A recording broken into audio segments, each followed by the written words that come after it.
Monsieur le ministre des Affaires municipales, Maurice Tessier, qui rencontrait les maires de la région à Saint-Félicien samedi de la semaine dernière.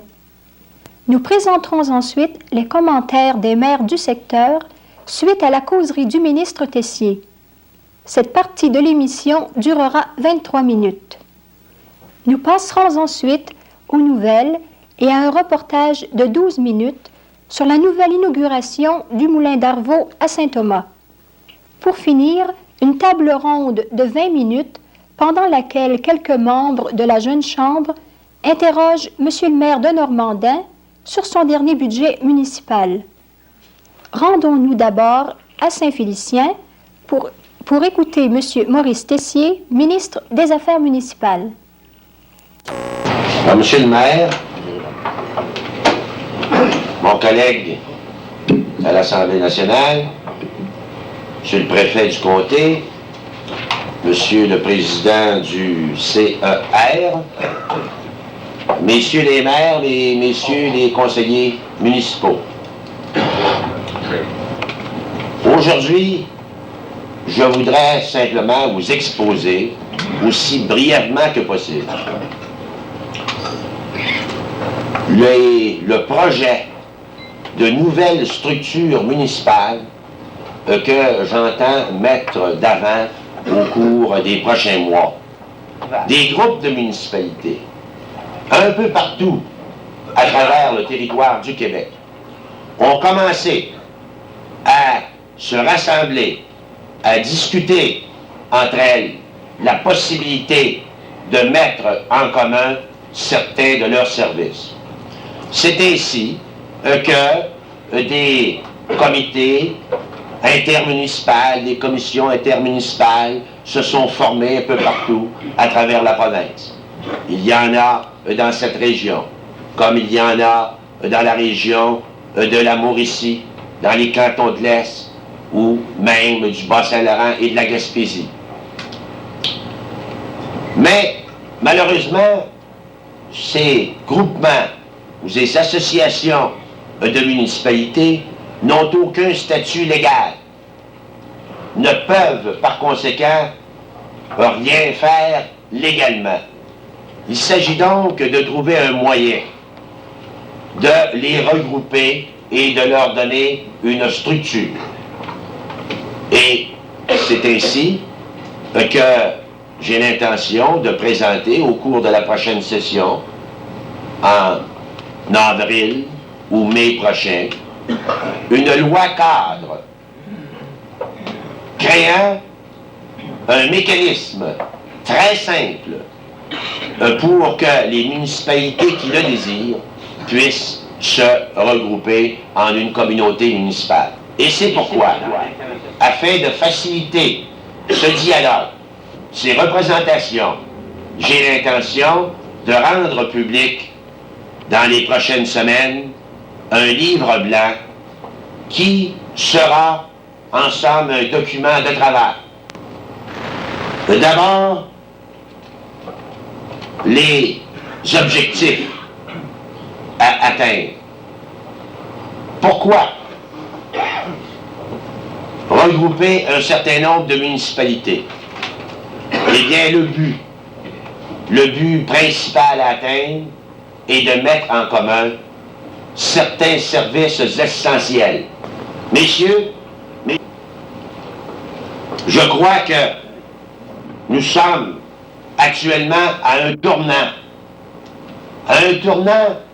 de notre mentalité dans l'histoire du peuple canadien-français.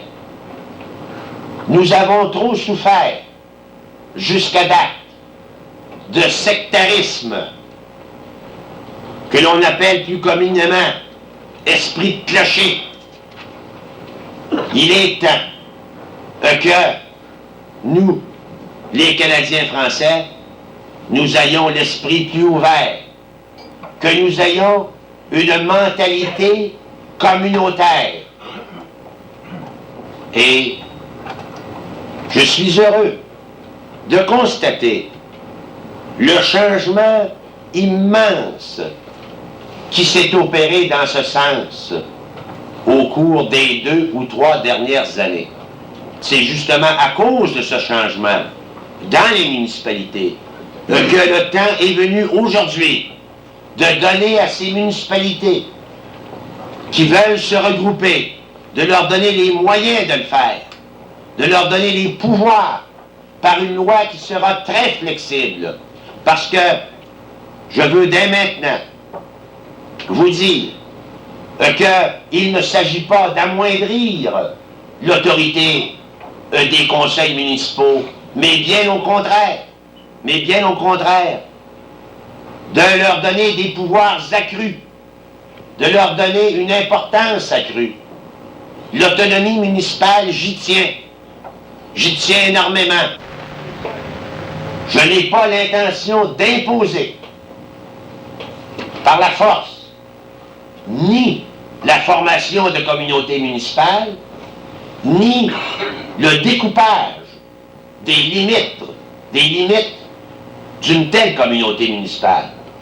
Ce sont les municipalités elles-mêmes qui décideront si la carte que je vous proposerai, strictement, comme je l'ai mentionné à titre de document de travail, devra demeurer telle qu'elle, devra être élargie ou devra être diminuée.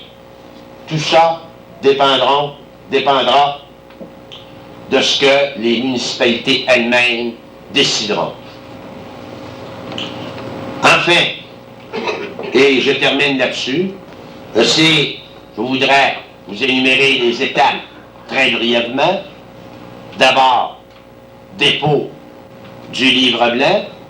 Deuxièmement, consultation et dialogue entre moi-même, les officiers de mon ministère et les conseils municipaux durant une période d'au moins 3 mois afin que tous aient l'occasion de faire des représentations, de présenter des mémoires, de faire des suggestions. Et nous terminerons ce dialogue par la première conférence provinciale municipale qui se tiendra à Québec durant 2 jours et au cours de laquelle nous ferons le point final sur le projet de loi cadre des communautés municipales. Je tiendrai compte de toutes les suggestions valables qui pourront m'être faites durant cette période d'environ 3 mois et tout ça me servira à la rédaction finale du projet de loi cadre des communautés municipales. Par la suite, 3e étape, dépôt à l'Assemblée nationale de la loi cadre, adoption et sanction de celle-ci, et par la suite, 4e étape, la mise en application de la loi, c'est-à-dire que là, à partir de ce moment-là, d'abord, le ministère mettra sur pied un service d'information et toute municipalité ou groupe de municipalités pourra, sur simple demande, obtenir les services d'un fonctionnaire du ministère des Affaires municipales qui viendra expliquer toute la procédure pour la création d'une communauté municipale. Et enfin, l'adoption par les municipalités de règlements et d'émission de lettres patentes par simple arrêté ministériel, sans qu'il soit nécessaire d'adopter une loi spéciale pour chaque cas. Nous aurons ainsi, dans le Québec, des communautés municipales avec des structures uniformes. Je vous ai énuméré tout à l'heure quelques-uns des services qui peuvent être mis en commun, mais évidemment, ceux-ci sont presque à l'infini. Il y a un tas d'autres services comme protection contre l'incendie, services de police, etc., qui peuvent être mis en commun. Maintenant, et je termine là-dessus, afin d'aider les municipalités qui désirent profiter des avantages qui seront offerts par cette loi cadre, afin de les aider à former entre elles une communauté municipale et à établir et mettre en place les différents services, le gouvernement les aidera directement par des subventions. Subventions qui, au départ, pour la formation d'une communauté municipale, sera de 2 $ per capita, par tête d'habitants.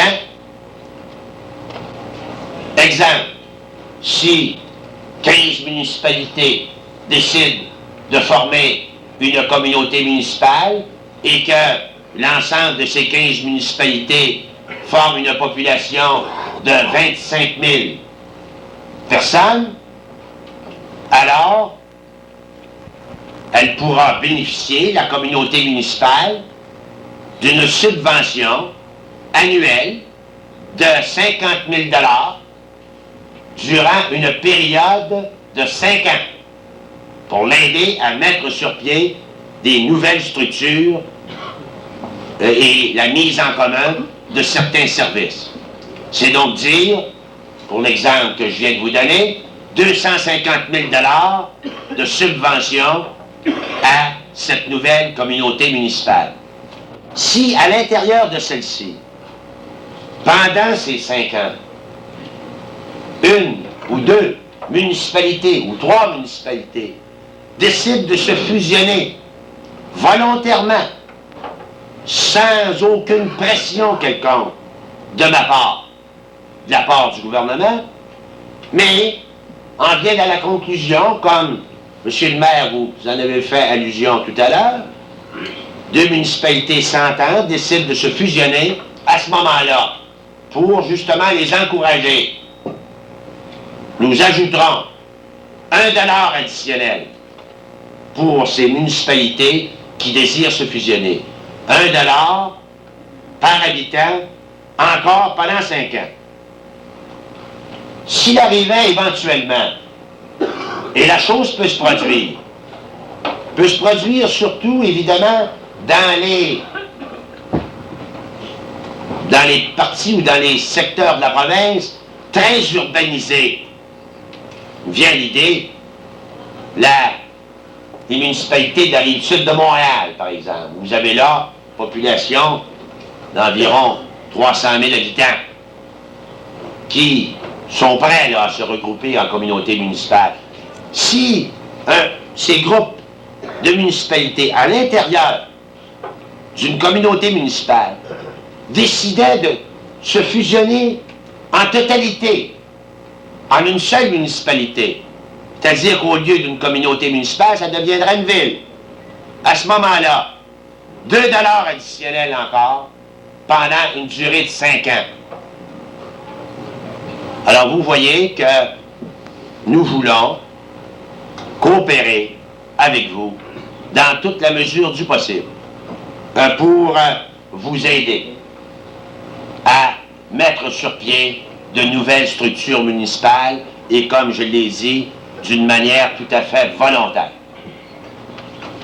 Et en terminant, j'ajouterai simplement ceci, c'est que un des avantages de la loi cadre en question, c'est qu'elle trouvera son application autant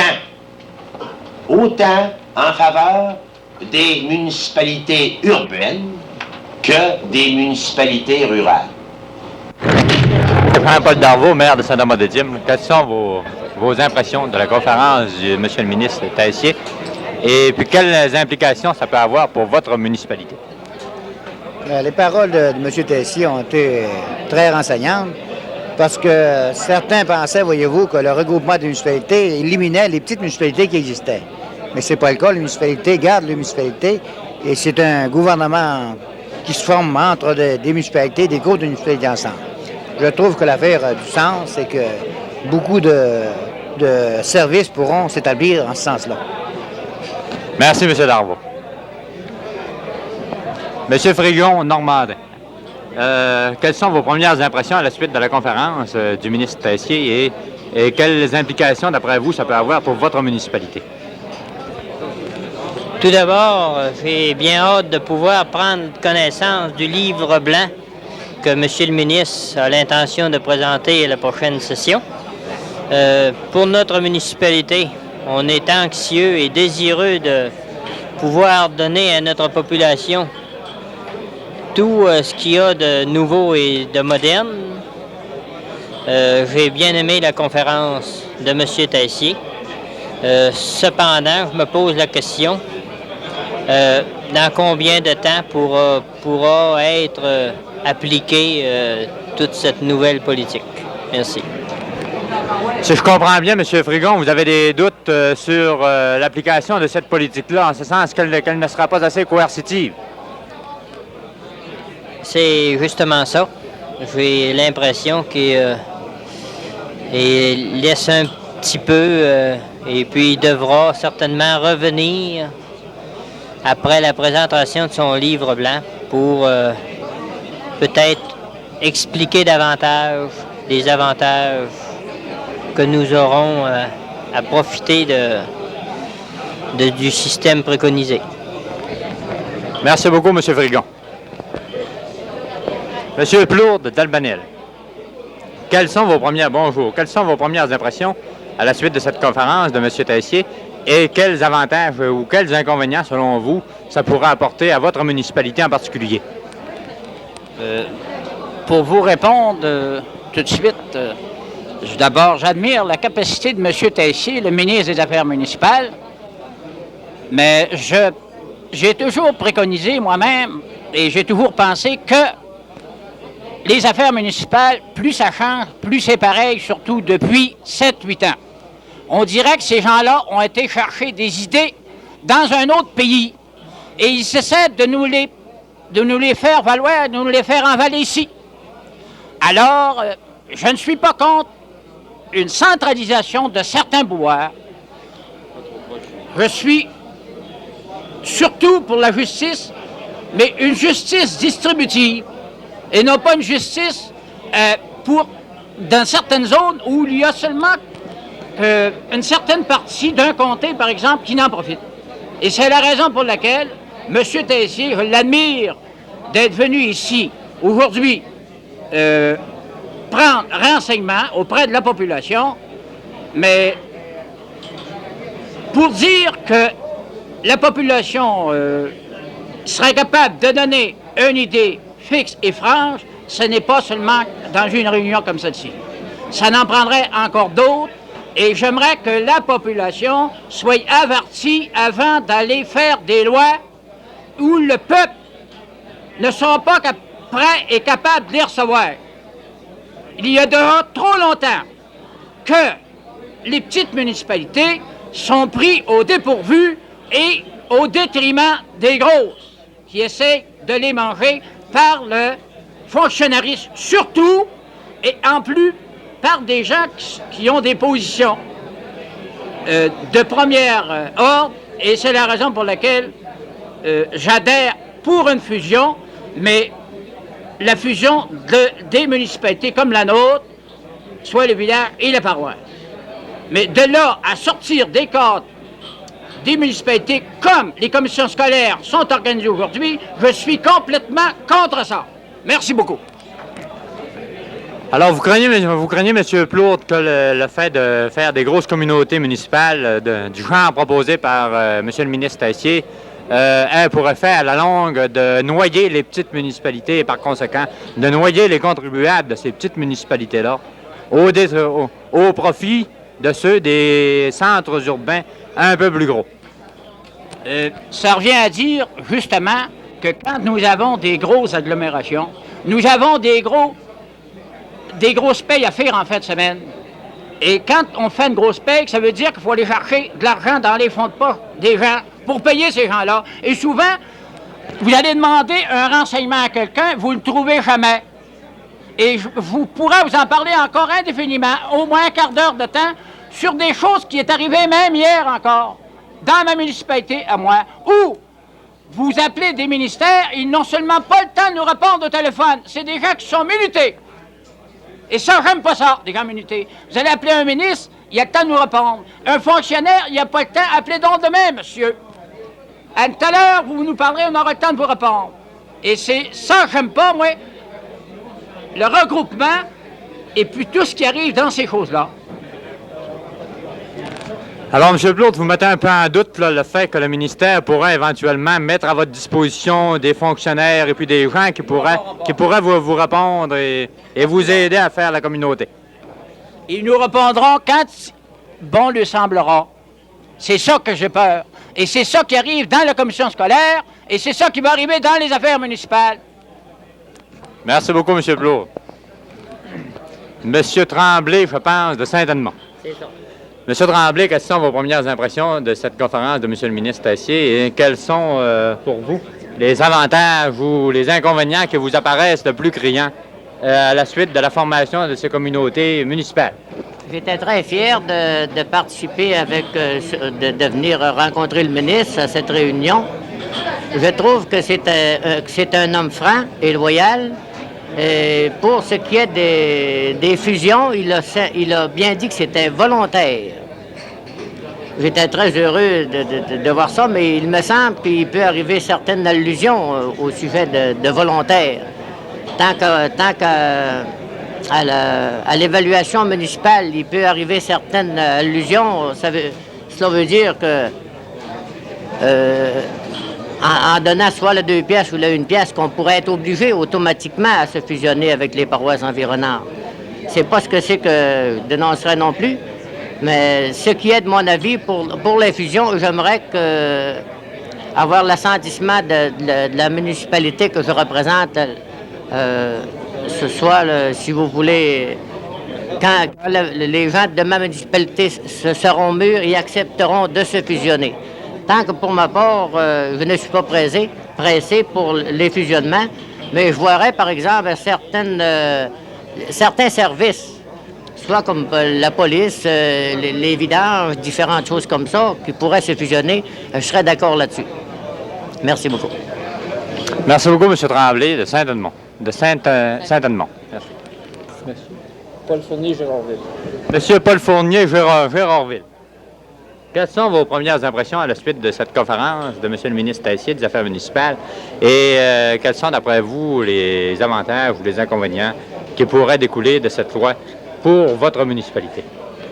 Je ne suis pas d'avis pour le regroupement, pour le moment du moins, d'après les informations qu'on a eues. M. Tessier dit que la municipalité, le conseil municipal sera toujours le conseil municipal, qui pourra toujours avoir des élections municipales qui sépareront, qui seront complètement différentes du regroupement. Je calcule qu'une association s'unir ensemble pourrait plus tard, peut-être, pour certains services, qui pourraient être regroupés, complètement regroupés. Moi, je ne suis pas de cet avis. Pour le moment. Donc, vous ne partagez pas les vues du ministre au sujet du regroupement? Non. Pas pour le moment, certainement. Certainement pas pour le moment, sans avoir d'autres... ils promettent certains montants, $1 ou $2 per capita pour la population, mais seulement ils trouveront toujours moyen de venir la chercher avec certains services qu'ils donneront par ingénieur ou quelque chose du genre. Vous craignez que ce $2-là soit mangé par les fonctionnaires? Par les fonctionnaires qui nous enverront, qu'on sera obligé absolument d'employer certains fonctionnaires pour pouvoir avoir de certains montants d'argent qu'ils vont nous donner. Ce sera complètement... Même de ça, plus que le montant qu'ils nous donneront sera repris par le gouvernement pour les services qu'ils nous rendront. Alors, pour le moment, M. Fournier, vous Je suis contre le regroupement. Vous êtes contre le regroupement, vous vous en tenez au statu quo? Oui, monsieur. Pour le moment. Voilà. Merci, M. Fournier. Monsieur Louis-Ovid Bouchard, maire de la paroisse de Normandin et préfet du comté, je vous poserai la question que je posais à tous les autres maires ou représentants de municipalités qui vous ont précédé.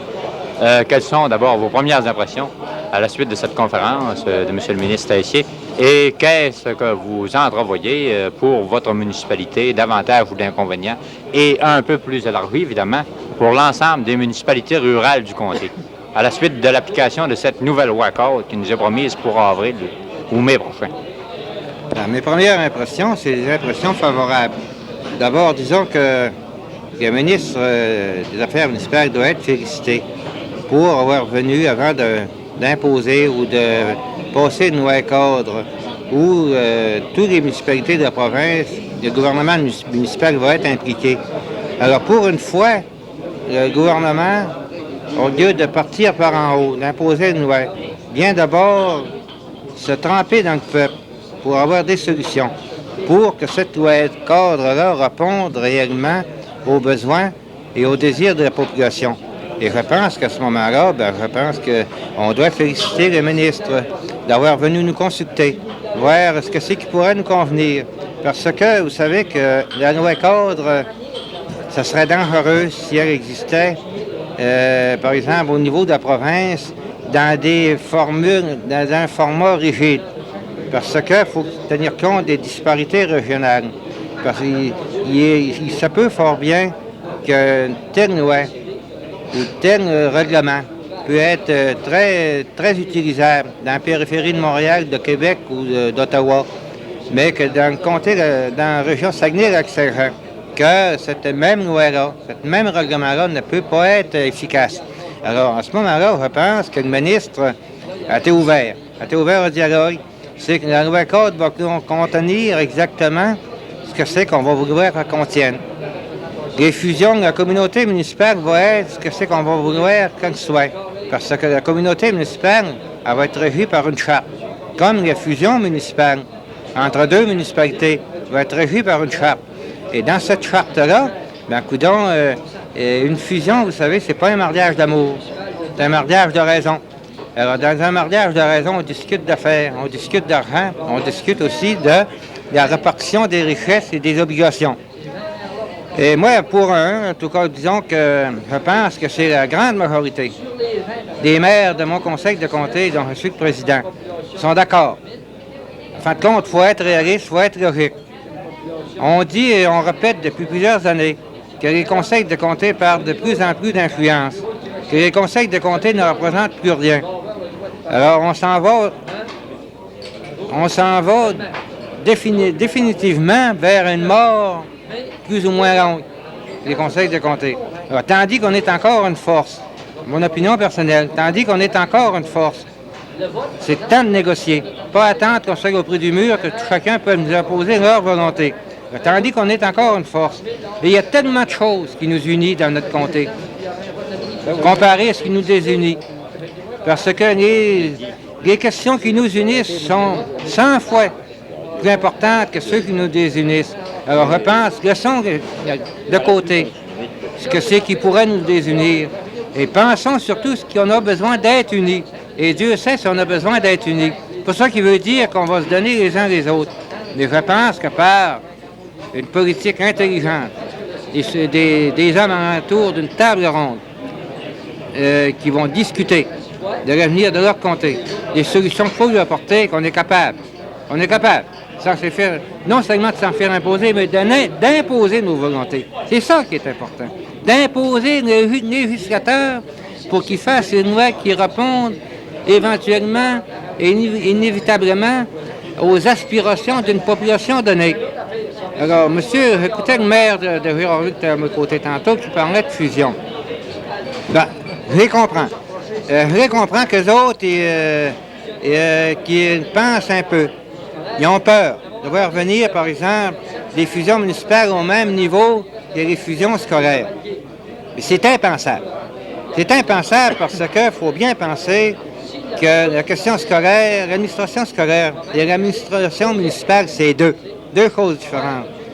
Tu peux réunir au niveau scolaire un groupe de municipalités ou de commissions scolaires parce que le travail, tu peux ramasser les enfants, les amener à un moment donné pour leur donner ce qu'ils ont besoin. Tandis qu'au niveau municipal, le travail n'est pas à l'hôtel de ville, il est sur le territoire. Alors, il est impensable dans un territoire aussi étendu que le comté de Roberval et ses secteurs de former une communauté, une fusion municipale au même niveau que les commissions scolaires. Mais je pense qu'on le veuille ou non, si on ne se décide pas, d'avancer, qu'un jour ou l'autre, il arrivera un gouvernement qui va le faire, à notre détriment, on n'aura plus rien à dire. C'est mon opinion. Voici maintenant quelques nouvelles. Tous les intéressés à offrir leurs vœux du Nouvel An à leurs parents et amis pourront le faire par le truchement de la télévision communautaire samedi le 26 décembre en se rendant aux endroits suivants. Saint-Thomas-Didyme, Club Radisson, de midi à 2h. Girardville, OTJ, de 4h à 6h p.m. Normandin, Café Marcel, de 7h à 9h p.m. L'invitation est lancée à tout le monde. Rappelons la date, samedi le 26 décembre prochain. Pour tous les étudiants du secteur, une soirée récréative organisée par le Conseil de vie étudiante du secondaire de Normandin aura lieu à la salle des loisirs d'Albanel, mercredi le 23 décembre. Bienvenue à tous les étudiants de 14 ans et plus. Une surprise vous attend.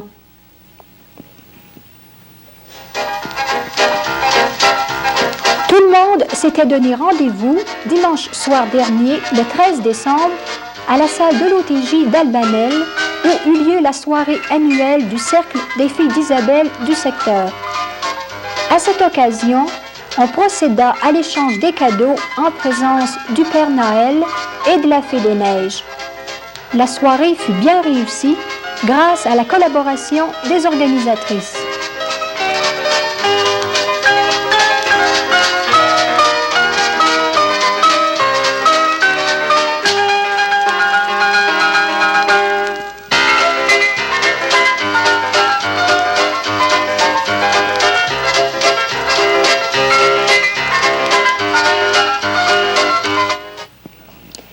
Nous vous invitons à regarder mardi, le 22 décembre, à 22h, à CKRS TV, l'émission Format 60, dont une partie traitera de la télévision communautaire du secteur de Normandin. Si un changement devait se produire, nous aviserons en conséquence. La roulotte de l'information de l'Office d'information du Québec était à Saint-Félicien au début de la semaine dernière. Ce véhicule est mis au service de la population désireuse d'obtenir de l'information sur ces différents organismes gouvernementaux.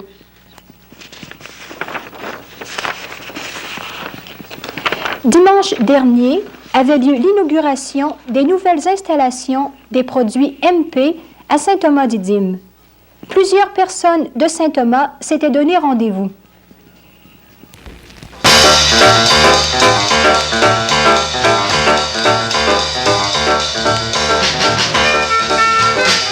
Les entreprises forestières MP jouent un rôle de première importance dans le village de Saint-Thomas-Didyme. On peut dire que la presque totalité des citoyens de Saint-Thomas sont, directement ou indirectement, concernés par le succès de cette entreprise. Dimanche de la semaine dernière, plusieurs artisans s'étaient donné rendez-vous au moulin pour célébrer bien sûr l'inauguration des nouveaux appareils, mais aussi pour faire le point.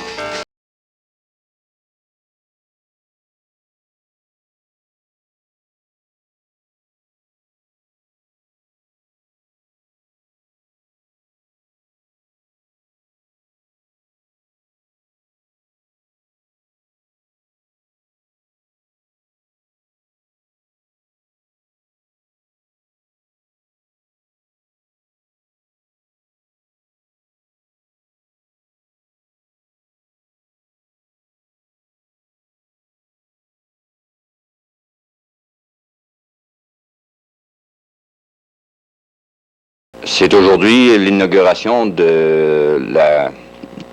moulin de la scierie de la compagnie des produits forestiers MP, située à Saint-Thomas-Didyme. Et cet après-midi, pour nous parler plus précisément de cette compagnie, j'ai avec moi M.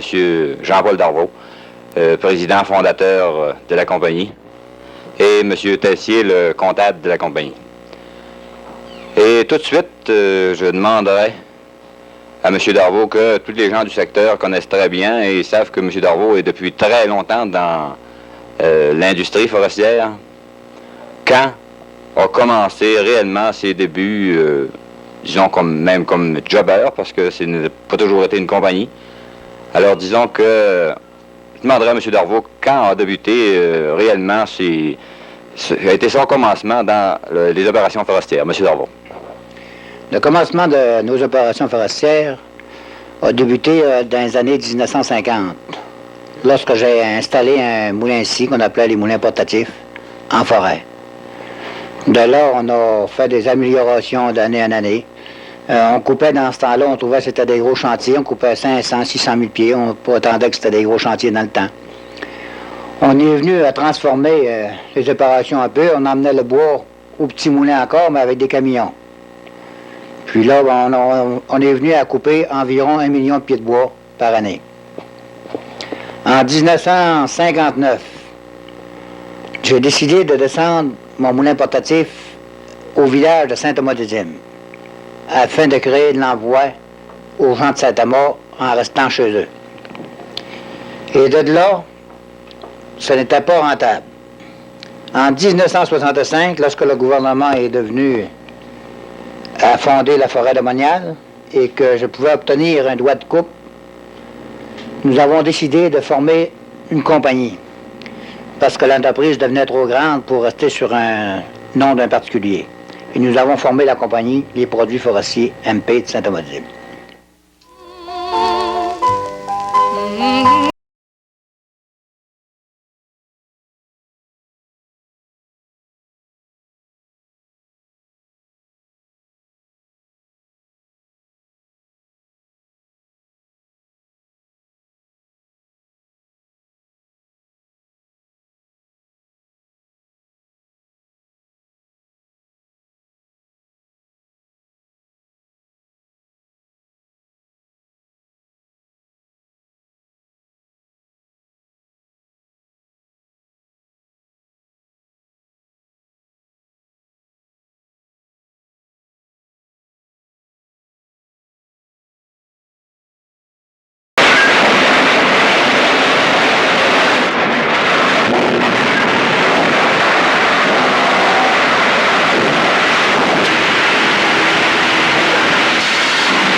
Arrête ici, va plus loin, oui.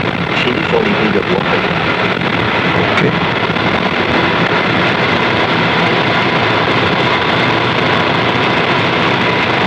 Présentement, la moyenne de production est située entre 500 et 600 000 pieds par semaine. Maintenant, la production idéale devrait atteindre 750 000 par semaine. C'est le chiffre idéal pour la compagnie. Maintenant, si on regarde les investissements pour les années, en 1965, lorsque la compagnie a été fondée, il y avait une capitalisation totale de 150 000 $. Et à date, aujourd'hui, la capitalisation immobilisée de 1 400 000 $. Donc 400 000 a été investi du mois d'avril 70 à août 70 pour permettre l'amélioration du moulin, la modernisation. Alors, il y a eu 1 200 000 de capitalisés en immobilisation depuis 5 ans à la compagnie Produits forestiers. Maintenant, justement, on parle de technique, on parle Est-ce que pour vos employés, M. Darvaux, qui étaient quand même des gens de métier seulement, est-ce que ces machines assez compliquées, à savoir avec des contrôles électroniques, ces choses-là, ça n'a pas posé des problèmes pour la manipulation, l'entretien pour ces choses-là, pour ces machines-là? Naturellement qu'avec l'électronique et la modernisation, ça amène toujours des complications. Mais les gens de Saint-Thomas sont aussi intelligents comme les gens de Montréal, et lorsqu'ils sont adoptés à les machines, peuvent faire fonctionner la machine aussi bien comme n'importe qui dans la province de Québec. Je remarquais qu'au point de vue production, le moulin n'a pas atteint sa production normale. Parce que sa production normale, je prétends qu'elle va monter entre 700 et 750 000 750 000 pieds par jour. C'est-à-dire par semaine. Est-ce que la population de Saint-Thomas-de-Dième a été bien consciente à un moment donné du besoin d'une industrie à Saint-Thomas-de-Dième? Avez-vous eu l'impression que la population ou que les travailleurs ont été bien conscients de ce besoin d'une industrie ici? Oui, les travailleurs l'ont prouvé en 1965 lorsque nous avons construit cette industrie et que nous n'avions pas le moyen de la construire. Puisque nous sommes endettés, nous avions fait des demandes d'emprunt et nous avons été refusés à plusieurs portes. Et à ce moment-là, les travailleurs ont continué leur besogne pareille et sont devenus, envers la compagnie, nous devions aux travailleurs 35 000 $ de salaire en arrière. Ça veut dire que les gens avaient confiance à l'entreprise et qu'ils voulaient une entreprise. Les gens ont collaboré à 100% et ils voulaient l'entreprise. Alors, voilà, j'aimerais maintenant demander à M. Jean-Paul Darvaux, président de la compagnie, le pourquoi de cette fête aujourd'hui. Cette fête aujourd'hui, nous profitons de l'inauguration des nouvelles machines que nous venons d'installer. Ces machines comprennent un chipper cutter et un chipper edger. Ce sont des machines nouvelles qui viennent d'être mises sur le marché. On a encore un peu de difficulté avec, un peu de settlement, mais c'est des machines qui nous emmènent une grande économie dans le domaine forestier. Ces machines-là opèrent, on dit que c'est qu'on scie du bois, mais le vrai mot, on coupe le bois. On n'a plus de brintilles dans ces machines-là. Les copeaux sont faits directement après le bio, après le morceau de bois. Et dans le chipper edger, la même chose. Ce qui veut dire que lorsque nous prenions un morceau de bois de 4 pouces carrés, on sortait un trait de scie d'un bord d'un quart de pouce de large et un trait de scie sur l'autre côté d'un quart de pouce d'épaisseur aussi. Ce qui représentait 2 pieds de bois sur un sens. Si on tourne le bio au complet sur les 4 faces avec les scies circulaires, ça représente 4 pieds de bois par bio. Ce qui veut dire que ce bois-là, aujourd'hui, est utilisé en chip qui va au moulin à pâte, au lieu d'être jeté dans les dompes ou brûlé, ou qu'il allait en déchet qui n'avait aucune utilité. C'est ça qui nous a emmenés à installer ces machines. Et c'est la journée d'aujourd'hui, on fait l'inauguration de ces machines, et en même temps, on fait la journée des employés, c'est-à-dire que c'est la journée où on fume le calumet de paix, on s'assied ensemble pour jaser et regarder ce qu'on peut faire aux employés.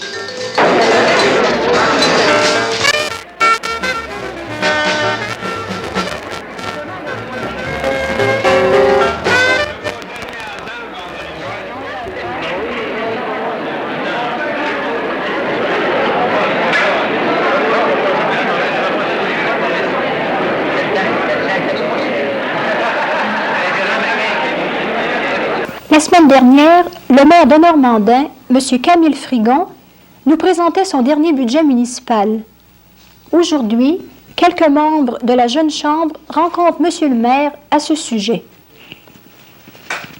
À la suite de la dernière émission des affaires municipales, Monsieur le maire, vous avez présenté le budget comparé 1970-1971. Ce soir, nous lui poserons quelques questions qui nous semblent prioritaires. Il me fait plaisir de vous présenter Monsieur le maire Camille Frigon, Monsieur le secrétaire trésorier Gérard Boivin, Marcel Dion, Éloi Dion, Paul Dion et moi-même Albert Magnon. D'après vous, combien de gens à Normandin se préoccupent des affaires municipales, disons, qui assistent aux assemblées ou qui vous posent quelques questions quand ils vous rencontrent sur la rue ou chez eux? Certainement, plusieurs personnes se préoccupent des affaires municipales. C'est à ce moment-là qu'on ne me base pas sur les gens qui viennent aux assemblées, parce que je pense que plusieurs, en dehors des assemblées, posent des questions et puis s'intéressent aux affaires municipales. C'est assez difficile pour moi de donner un chiffre sur le nombre de personnes qui s'intéressent aux affaires municipales. Mais est-ce qu'on peut avoir un chiffre en moyenne? Des gens qui viennent aux assemblées. Disons 7-8 personnes. C'est sur les mains. Bon, ça dépend un peu ce que c'est qui va se parler à l'Assemblée. Ça se sait d'avance, puis les assemblées peuvent avoir une quinzaine, donc 3 ou 4. Il y a souvent seulement le chef de police qui est assis dans la salle qui l'écoute. Dans votre budget, là, je ne sais pas si on doit interpréter ça comme si les gens nous font confiance à ce point-là, mais je pense qu'on aimerait mieux que ce ne soit pas comme ça et puis avoir davantage de gens. Probablement parce que ça va bien. Non, c'est pas à cause que je veux dire que c'est savoir. C'est parce que la critique se fait peut-être prendre en l'air. Tandis que le conseil certain, il y aurait mieux que les personnes viennent directement s'informer. Quand la critique vient prendre en l'air, puis les taxes sont pas chères, on paye ci, on paye ça pour ça. Mais s'il vient à l'Assemblée, il y a la réponse immédiate. Vous ne trouvez pas qu'il y a un peu trop d'assemblées? Un peu par tous les mouvements. Ah oui, ça certainement, c'est un problème. Oui, influencer pour le nombre de personnes de l'Assemblée du Conseil. Mais quand vous avez une Assemblée du Conseil, vous l'annoncez, vous faites savoir comment les gens le savent qu'il y a une Assemblée, disons, un lundi soir. Je sais que le premier lundi du mois, absolument, il y a une Assemblée, mais ça arrive quelquefois qu'il y a des assemblées spéciales. De quelle manière que vous le dites aux gens pour qu'ils savent qu'il y a une Assemblée? Parce que temps-là, aux assemblées, l'assemblée spéciale est convoquée seulement par avis spéciaux. Il y a seulement que les conseillers qui reçoivent l'avis de convocation. C'est seulement que les conseillers qui sont avisés officiellement. Seulement qu'ils peuvent le dire à un autre, ou ça se sait évidemment. Mais l'assemblée du conseil a lieu à tous les premiers lundis du mois? Premier lundi du mois. Selon le code municipal, au premier lundi du mois. Alors, il n'y a aucun avis de l'assemblée? Non, ça c'est régulier, premier lundi du mois. Si par cas le conseil, pour cause majeure, ne pourra pas faire l'assemblée, elle serait reportée immédiatement au lendemain. Automatiquement. Ensuite, après une réunion de conseil, après l'assemblée du mois, par exemple, en supposant qu'il serait rendu 11h ou minuit, même 10h, si nous n'avons pas assez de personnes dans la salle, qu'il nous reste encore des problèmes à discuter, des problèmes d'importance, assez souvent nous ajournons à une date déterminée. Et puis nous demandons aux gens de la salle de le faire savoir à d'autres personnes afin de venir pour continuer notre assemblée de conseil à cette date, pour prendre une décision sur ces problèmes.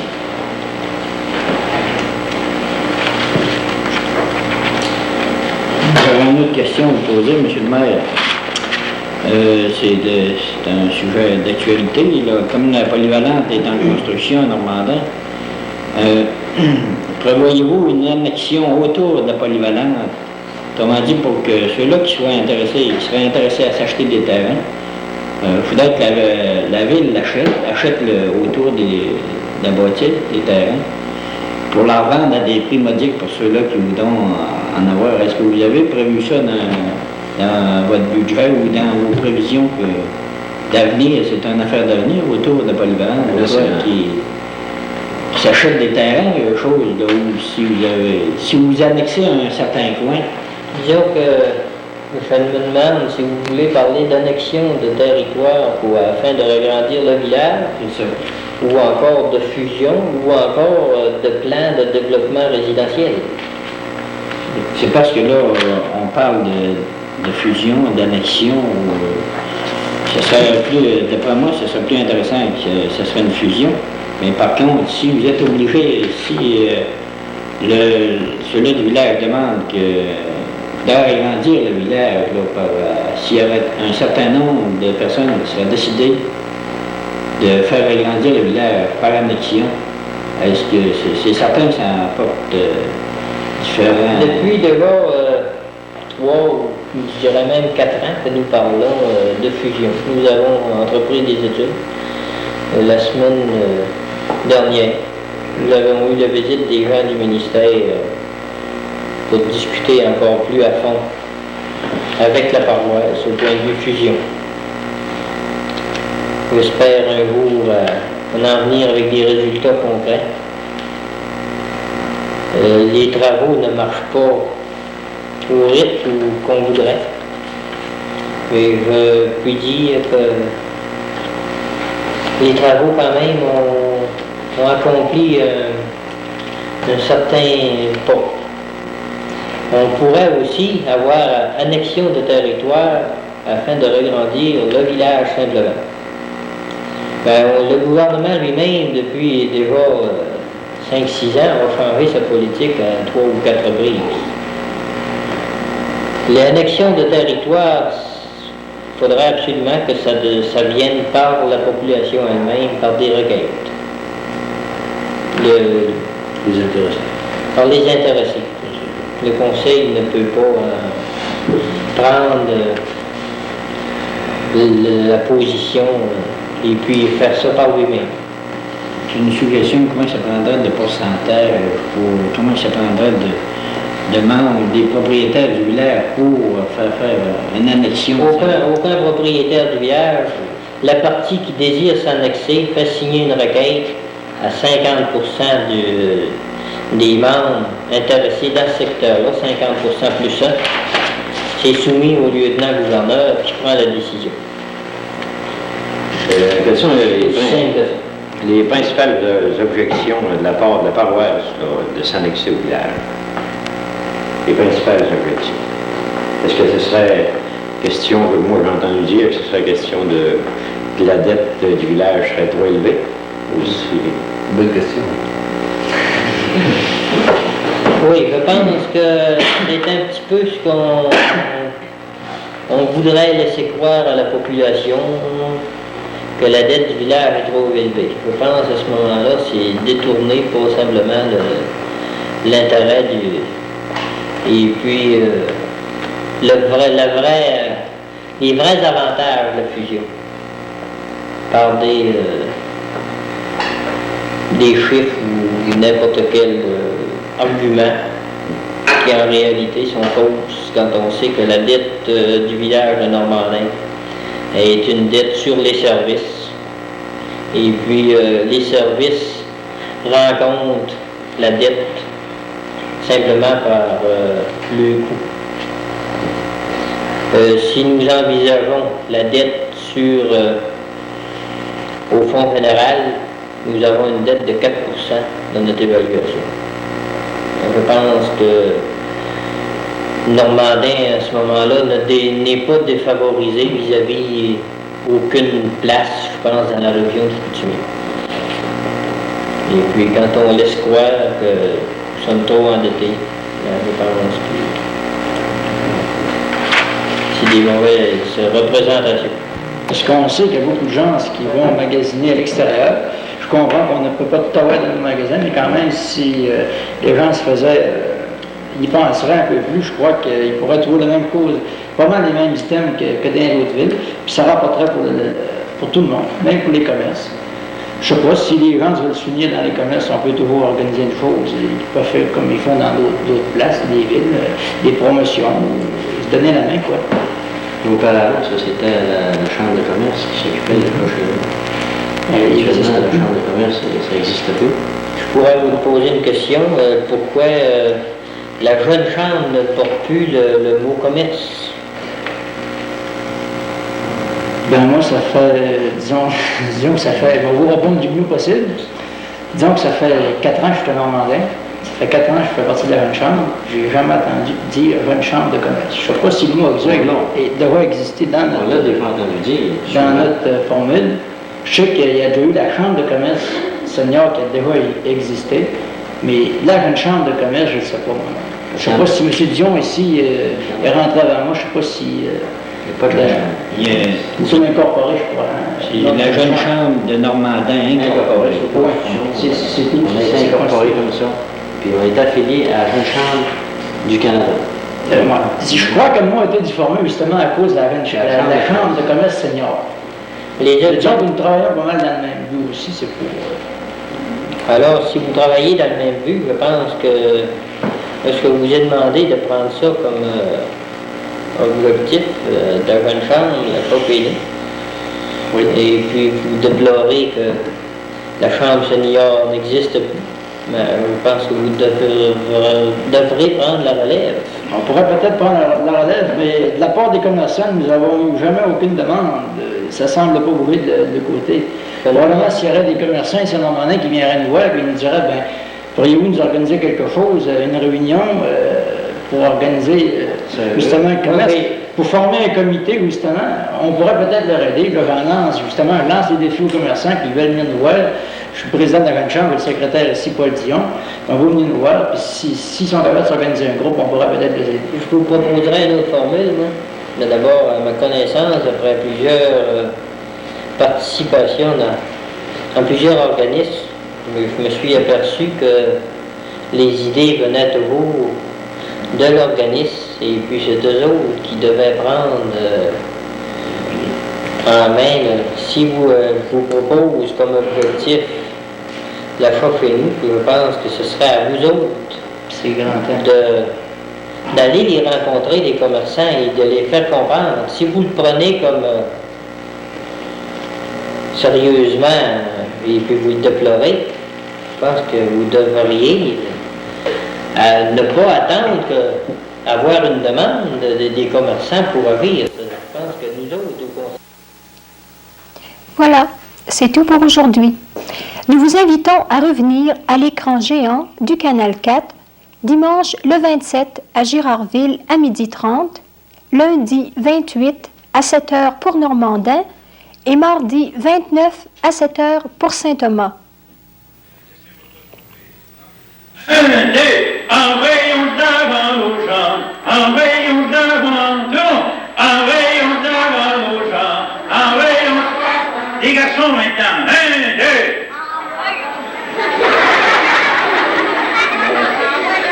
Dites-moi pas qu'à Normandin, les garçons ne savent pas chanter.